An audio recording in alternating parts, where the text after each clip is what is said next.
has confirmed it's launched an attack on Iran. In the early hours before dawn, when the sea was still and the radar screens glowed softly inside the Combat Information Center of the USS Gerald R. Ford, something unusual appeared on the horizon.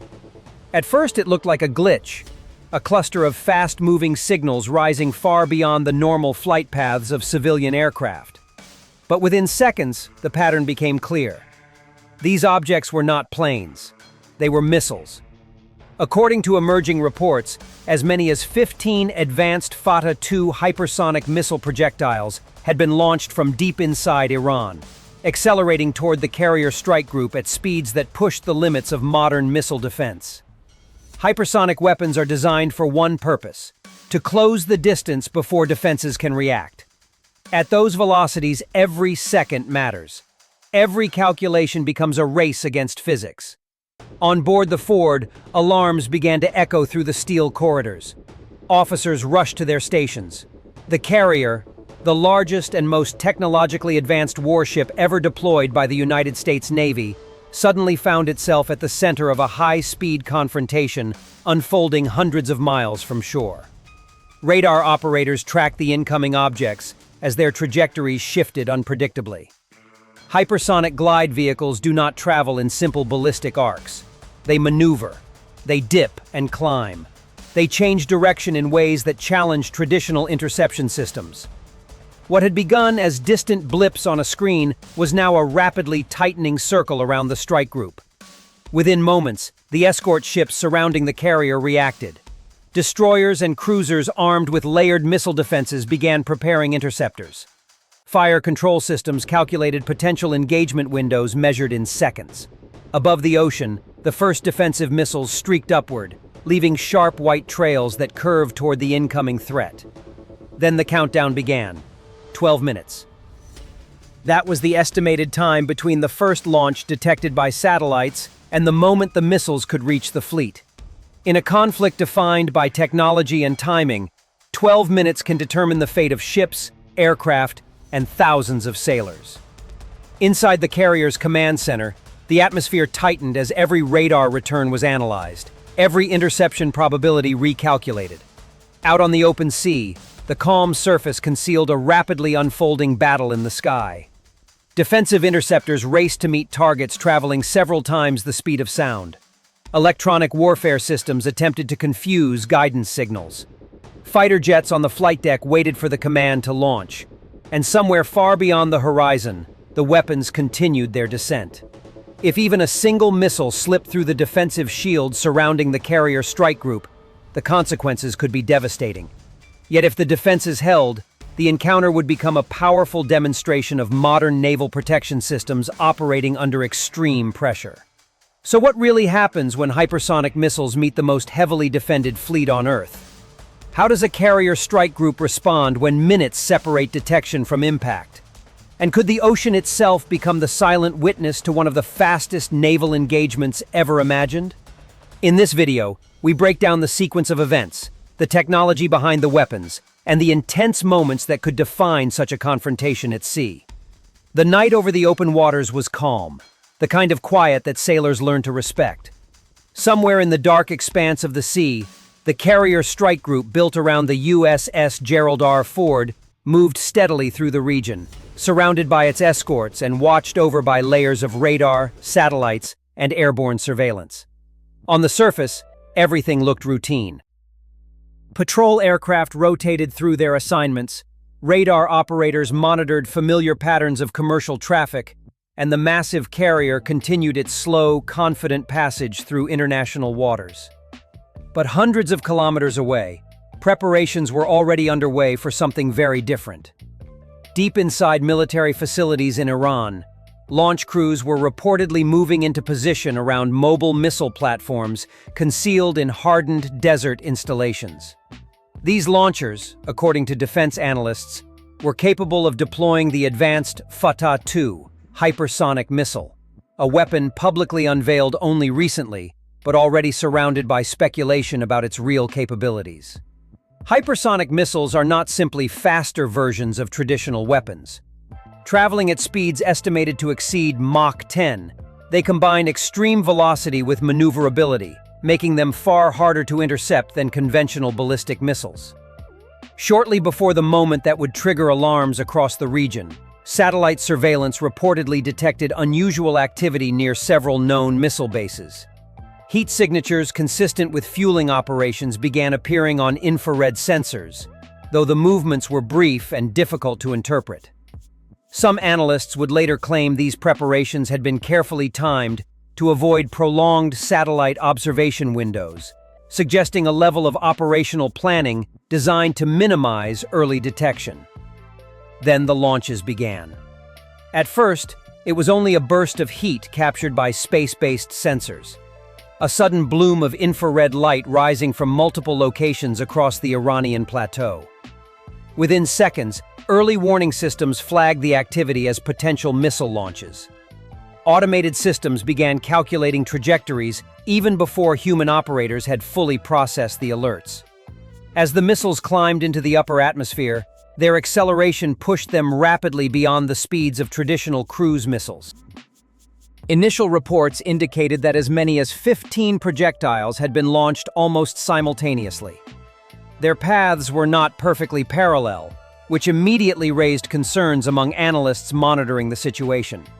Instead of following identical ballistic arcs, the objects appeared to spread out across a wide approach corridor, a tactic that could complicate defensive responses by forcing multiple interception calculations at once. Within 2 minutes, tracking networks associated with the United States Navy had already begun relaying the data toward the carrier strike group moving through the region. Aboard the Ford, radar operators started noticing faint but unmistakable signals entering the outer detection envelope of the fleet's long-range sensors. At first, the returns were intermittent, appearing and disappearing as the missiles adjusted altitude and orientation during their hypersonic glide phase. The speed of the objects quickly became the most alarming factor. Even conservative estimates suggested that the missiles were traveling several kilometers every second. At that pace, the window between detection and potential impact would be measured not in hours, but in minutes. What made the situation even more complicated was the way the incoming weapons appeared to maneuver during their descent. Hypersonic glide vehicles are believed to skim along the upper atmosphere, using aerodynamic lift to extend their range while making unpredictable lateral movements. According to some defense specialists, the flight paths detected that night included several sharp course adjustments, suggesting that the missiles may have been programmed to evade expected interception zones. As the projectiles continued their high-speed approach, surveillance aircraft operating hundreds of miles away reportedly attempted to refine tracking data. One pilot later described seeing brief flashes high above the cloud layer, faint streaks that vanished almost as quickly as they appeared. Whether those visual sightings were confirmed missile trails or simply atmospheric reflections remains uncertain, but they added to the growing tension spreading through command centers monitoring the situation. Meanwhile, the carrier strike group continued its movement across the dark surface of the sea, unaware that the first phase of a potential confrontation had already begun far beyond the horizon. The missiles were still minutes away, but the clock had started, and every second would now matter. Inside the armored walls of the Combat Information Center aboard the USS Gerald R. Ford, the atmosphere changed in an instant. The room, usually filled with the quiet hum of computers and the low voices of operators monitoring routine maritime traffic, suddenly erupted with alerts. One of the radar consoles displayed a cluster of rapidly approaching objects entering the long-range detection zone. At first, the signals were faint, appearing only briefly as the radar struggled to lock onto targets moving at extreme velocity. But as additional tracking systems joined the scan, the pattern became impossible to ignore. Something was moving toward the strike group far faster than any conventional aircraft. Within seconds, the watch officer issued the command that every sailor aboard the ship trains for, but hopes never to hear in real combat. General Quarters. The announcement echoed through loudspeakers across the carrier's enormous interior. Crew members rushed through narrow corridors toward their assigned stations, while red warning lights illuminated passageways from bow to stern. On a ship carrying more than 4,000 personnel, Every movement follows strict procedures designed to transform a floating airbase into a defensive fortress within minutes. Radar operators continued refining the tracking data as the objects moved closer. Their speed immediately raised concerns that the incoming threats could be hypersonic weapons, possibly the Fatah-2 hypersonic missile, a system that analysts believed Iran had recently tested in limited numbers. Hypersonic missiles are capable of flying at speeds above Mach 5 while maneuvering unpredictably, making them far more difficult to intercept than traditional ballistic missiles. On the radar screens inside the combat center, the targets appeared as small, bright markers moving across the display at a pace that compressed decision-making into seconds. Outside the carrier, the escort ships of the strike group were already responding. Destroyers equipped with the Aegis combat system began receiving targeting information through secure data links.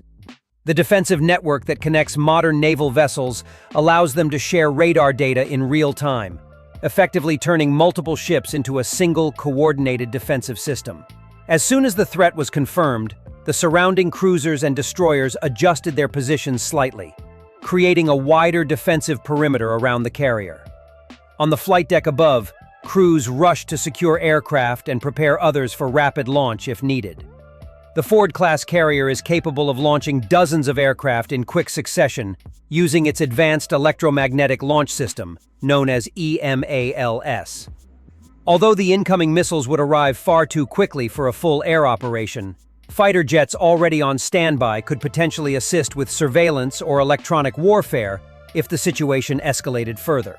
Back in the Combat Information Center, the tension continued to rise as tracking data became clearer. Early estimates suggested there were more than a dozen incoming objects. One operator reportedly counted 15 separate returns during a brief moment when the radar lock stabilized. If accurate, that number would represent one of the largest coordinated hypersonic strike attempts ever directed toward a naval formation. Time estimates began appearing on the tactical display screens.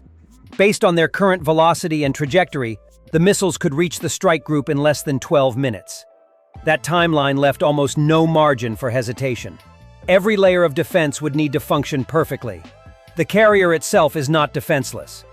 Although its escorts provide the primary missile defense, the Ford also carries close-in weapon systems and advanced electronic warfare equipment designed to jam or confuse incoming threats.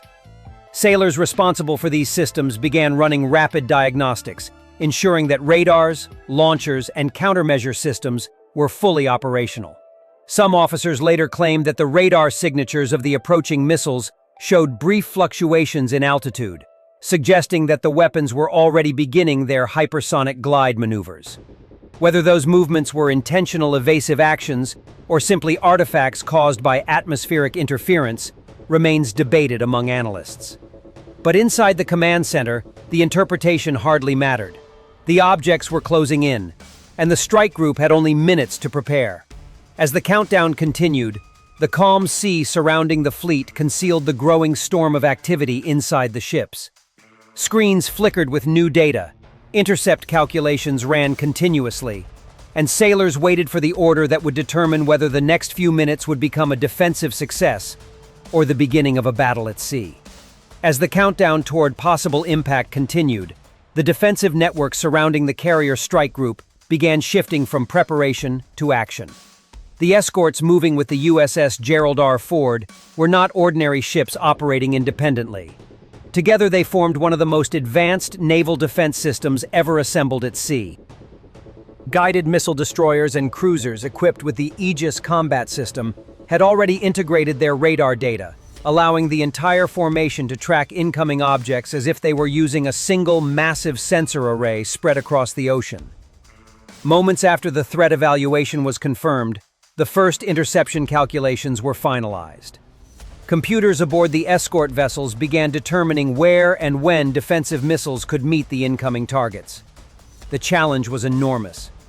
Hypersonic weapons like the Fatah-2 hypersonic missile, believed to be launched earlier from Iran, travel so quickly that traditional interception windows become extremely narrow. Instead of minutes to respond, defensive systems often have only seconds to launch interceptors at the correct point in space. One of the destroyers, positioned several kilometers ahead of the carrier, received the first firing solution. Its vertical launch system hatches opened almost simultaneously along the deck, and within a fraction of a second, multiple interceptor missiles ignited, blasting upward into the night sky. The launches appeared as sudden pillars of flame rising from the ship before curving sharply toward the upper atmosphere. Each interceptor carried its own radar seeker, designed to guide it toward targets traveling several times the speed of sound. On the tactical displays across the strike group, new symbols appeared, representing defensive missiles racing toward their interception points. The interceptors accelerated rapidly, leaving thin white trails that faded almost instantly in the darkness. Sailors watching the data streams could see the projected collision points forming dozens of kilometers above the ocean surface. The first interception attempt came less than a minute after launch. According to internal tracking data later discussed by analysts, one of the interceptors passed within a few meters of an incoming object before detonating its proximity warhead. A sudden bloom of debris appeared briefly on radar screens, followed by the disappearance of one of the hypersonic targets. The defensive network registered the event as a successful intercept, but the threat was far from over. Several of the incoming missiles appeared to adjust their flight paths almost immediately after the first defensive launches. Instead of continuing on predictable trajectories, they began altering altitude and direction in sharp movements that forced the Aegis system to recalculate new interception points. Some analysts later suggested that these maneuvers were part of the weapon's design, allowing it to evade traditional missile defense envelopes by constantly shifting its position. More interceptors were launched in response. Additional ships in the formation fired their own missiles, creating a layered defensive umbrella above the fleet. In total, more than 20 defensive interceptors were reportedly launched during the engagement, some targeting the same incoming objects to increase the probability of a successful hit. Despite these efforts, not every interception succeeded. At least 3 of the incoming missiles appeared to survive the initial wave of defensive fire. Radar operators tracked them descending rapidly toward the ocean, their speed making precise interception increasingly difficult as they entered the lower atmosphere. Hypersonic weapons traveling through denser air experience intense heat and turbulence, but they also become harder for radar systems to track accurately due to plasma effects forming around their surfaces. Within moments, the battle shifted into its most dangerous phase. One of the surviving missiles appeared to detonate several kilometers away from the strike group after a final interceptor managed to reach it at low altitude. The explosion created a massive flash above the ocean, briefly illuminating the surrounding ships. Fragments from the destroyed missile scattered across the water, but the fleet remained intact. Another missile plunged into the sea less than 2 kilometers from one of the escort destroyers. The impact triggered a violent underwater explosion that sent a towering column of water into the air. Although the ship itself avoided direct damage, the shockwave rattled equipment across its decks and temporarily disrupted some radar systems. The final moments of the engagement were the most tense. One remaining object continued descending toward the formation at extreme speed. Defensive systems attempted one last interception, launching a short-range missile designed for close-range threats. On the radar screens, the 2 objects converged rapidly. Then both signals vanished. For a brief moment, no one inside the command centers knew whether the final missile had been destroyed or had slipped through the defensive shield. Seconds later, radar confirmed a mid-air detonation several kilometers away from the carrier. The interceptor had reached its target just in time, destroying the incoming weapon before it could reach the fleet. As the immediate missile threat faded, the situation quickly shifted from defense to response. Naval doctrine emphasizes that carrier strike groups must not only survive an attack, but also neutralize the source of the threat if possible. Commanders aboard the Ford began coordinating with higher command to determine the location of the launch sites detected earlier. Within minutes, aircraft preparation on the carrier intensified. Fighter jets and electronic warfare aircraft were readied for rapid deployment. The strike group also possessed long-range cruise missiles capable of striking targets hundreds of kilometers away. Although details remain uncertain, several defense observers later suggested that reconnaissance drones were launched to confirm the positions of suspected missile batteries. carrier strike group maintained its defensive formation, but its posture had shifted. What had begun as a sudden missile attack was now evolving into a larger confrontation, one where both sides understood that the next decisions could determine whether the incident remained a contained clash or escalated into something far more serious on the open sea. When the final radar confirmations arrived and the immediate threat faded from the tactical displays, the ships surrounding the USS Gerald R. Ford remained on high alert. Even though the strike group had survived the engagement described earlier, no commander assumes a missile attack will come in a single wave. Sensors across the fleet continued scanning the sky, while analysts reviewed the telemetry collected during the encounter. What had just unfolded in the dark over the ocean would likely become one of the most closely studied naval defense events in recent years. Initial damage reports began circulating through the fleet's internal communication network. As mentioned earlier, one of the escort ships experienced a powerful underwater shockwave after a missile detonated nearby, but the vessel remained fully operational. Several radar arrays temporarily lost calibration due to the pressure disturbance, and a small number of communication antennas required manual inspection. However, the core defensive network that protects a carrier strike group remained intact. The carrier itself, the USS Gerald R. Ford, reported no structural damage, and flight deck operations gradually returned to readiness status once the danger window passed. From a strategic perspective, the encounter demonstrated both the strengths and the limitations of modern naval missile defense. Carrier strike groups operated by the United States Navy are designed with layered protection, combining long-range radar systems, interceptor missiles, electronic warfare, and coordinated ship formations. These systems are specifically intended to counter high-speed threats, including advanced weapons like the Fatah-2 hypersonic missile, which analysts believe were involved in the attack launched from Iran earlier in the sequence of events. Yet the engagement also highlighted how quickly such situations unfold. Even with some of the most advanced naval technology in the world, the entire defensive sequence occurred within a narrow time window.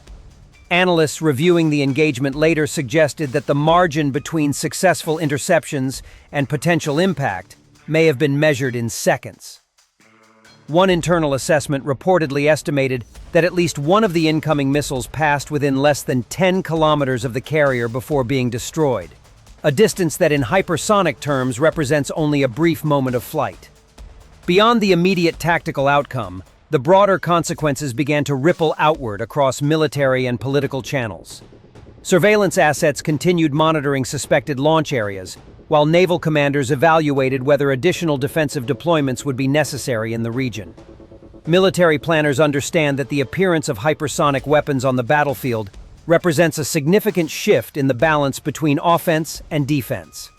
Even a single successful strike against a carrier could have enormous strategic consequences. At the same time, the survival of the strike group reinforced the principle that large naval formations are designed to absorb and defeat complex attacks, rather than rely on a single defensive system. The coordination between multiple ships, sensors, and interceptors created a defensive shield that functioned exactly as it was intended to during a real crisis.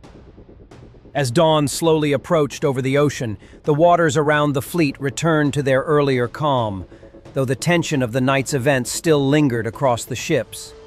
The engagement had ended without catastrophic losses, but it served as a powerful reminder of how rapidly modern warfare can unfold.